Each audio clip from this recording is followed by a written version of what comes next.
Uruguay are going to the Rugby World Cup 2023, people. They are going to be in Pool A. They're going to take on the likes of France and New Zealand. They have qualified for the Rugby World Cup with their 34-15 victory over the US in Montevideo. As I drop my pen, I believe the aggregate score is 50 points to 34, so a pretty comfortable victory in the end. A lot of tries for the Uruguay guys, and yeah, they controlled the game pretty well. We'll go through some of the key events and talk a little bit about Canada and Chile as well. Don't have any stats because I haven't been able to find any as yet. They might do some after the fact, but either way, Uruguay were pretty comfortable for the majority of this game. You have to say they started both halves pretty sharply, although it was that man Silva who got the first one. It didn't take long. I think the US probably started slightly sharper in that they won the first scrum penalty, which was maybe a little bit ominous, but it wasn't something they were kind of able to knuckle down on through the rest of the game. It kind of ended up being pretty even, the old scrum. But the breakdown was definitely the area that the Uruguay guys got dominant, and it was what led to their first try. They won a breakdown penalty, I think, around about halfway. They kicked for touch, obviously, and they had a couple of missed touch kicks in this game, which in the scheme of things was not costly, but on another they may have been. From their kick into the US half, they got into the 22, went through some phases, eventually go wide, and Silva goes over for the try. It's converted, so 7 points to 0. So the aggregate 3-point deficit's already gone, although it wasn't kind of to be forgotten about. I should have mentioned at the start, it was good to have an Argentinian referee for this one. So, I mean, I've seen Argentina being refereed countless times in the Rugby Championship, never having had a Spanish-speaking referee. So that's just a bilingual ref who speaks the language of both teams is obviously a nice, not essential, but it's a bit of an extra bonus if you can get that kind of thing. The US kicked the penalty on 8 minutes to make it 7 points to 3. So with the aggregate score, it's kind of 7 points to 6, a 1-point game. Uruguay tried to kick a penalty on 20, but that one went off the post, and they missed the one-off touch. Kind of both sides, I felt, in that early period after the first try and the first penalty, were kind of guilty of some errors, right? Like, both sides were guilty of knock-ons. The US kicked it dead. As I mentioned, Uruguay missed touch a couple of times. Uruguay, kind of the masters of their own downfall in one period where they took a mark and did a Geordie Barrett of recent times and not taking the kick from the mark, taking a little bit of a run-up, which the referees spotted.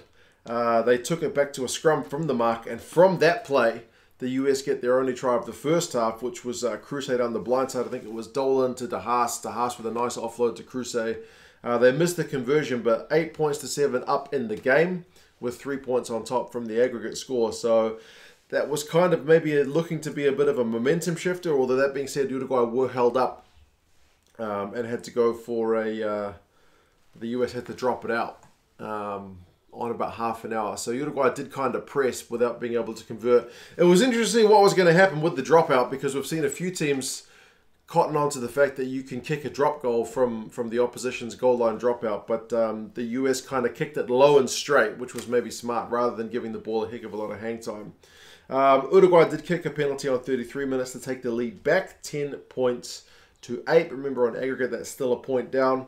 Unfortunately for Braki, he had to go off with a bit of a head clash. He didn't come back on 36 minutes, and then Uruguay on 39 minutes took the actual lead, 13 points to 8, like the overall lead on aggregate as well. That was the score at halftime. So 13-8. That's a proper, arm wrestle. That's still very much game on. But Mieres gets one straight into the second half. It was all from kind of Hooley struggling with the ball in the air. There seemed to be, it got worse in the second half. The US guys really struggling with the Uruguayan kicking game. Maybe it was the wind, because even under the ball, they looked uncertain, as if the ball was kind of moving around in the air, but it was, I don't know. But yeah, Hooley struggled with that one, didn't get much distance on his touch finder, and then Uruguay from kind of good territory were able to attack. And yeah, great conversion made it 20 points to 8. That's really starting to look dangerous for the US. That's when we see some handbags, right? A bit of pushing and shoving. Talking about goodness knows what. But I guess that's, tensions on both sides. Uruguay can sense that they're in a very good position, and the US guys can kind of feel things slipping away a little bit. 47, I wrote that the US are in big trouble because Gatas got a try. That was just the Uruguayan forwards kind of pounding phases in front, 27 points to 8. And then Silva, I thought this has got to be the nail in the coffin, man. On 54, he gets a double. That was down a line break from the side of the ruck. I think it was the outside centre. I forget his name. But yeah, Silva running a great support line. And 34-8, 34-8, even with the 3-point bonus from last week, was looking like a hard one to come back. Dyer did get one on 63.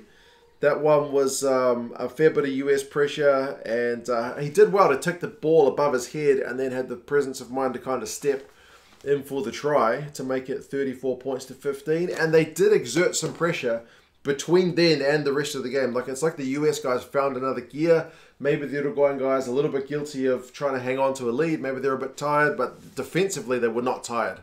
Defensively they were just putting in tackle after tackle, and the breakdown work was, again, like I said, really phenomenal. So the US, they had about 10 minutes down the Uruguayan 22, but Ardara won a penalty on 74 minutes, a turnover, and I was like, that's it. Well, the US needed to be scoring minutes ago, and because they needed multiple tries, didn't get it. So yeah, 34 points to 15 is the full-time score. 54 points to 34, I believe, would be the aggregate score. Correct me if I'm wrong. I just did a little bit of calculation on my notepad before the start of the game, before the start of the video. But yeah, congratulations Uruguay, man. That's massive. Good day for South American rugby, because Chile also will progress to face the US being the losers of this game for the Americas 2 spot. So America, whilst they have lost this game, they are not out. They will play Chile. So it's a great day for Chilean rugby because Chile knocked out Canada. Canada's done. First time they are not going to be at a World Cup ever, which is crazy news when you think Canada's a team who's made a quarterfinal, a long time ago, but still, Canadian rugby at the moment's looking a bit tough. Hopefully once the Arrows are back in Canada, we can kind of see a little bit of building from them. But yeah, it's not in a great position right now. US far from dead and buried though, because they got a shot against Chile. And then even if they lose that chance, they've got a shot, either them or Chile, whoever loses will have a chance for that final kind of spot where they go through the repechage. So yeah, it's all about Uruguay today though. What a victory. That's pretty emphatic. A bunch of good tries, really good kicking game without Berchesi. So yeah, what can you say? They did phenomenally well. Good crowd, seemed to be pretty, pretty vocal. And yeah, USA, it's a pretty bloody disappointing one. More so for Canada because they're out. But again, huge congratulations to Chile. These teams, it just seems maybe the kind of American, the Americas, as the continents, North and South America, is the balance maybe shifting a little bit from north to south. It seems that way. I don't know. But anyway, happy days for Uruguay. Pretty chuffed for them. Disappointed for the US, but as I said, they're not done and dusted. So yeah, you guys let me know your thoughts, and I'll talk to you guys again soon. See you later.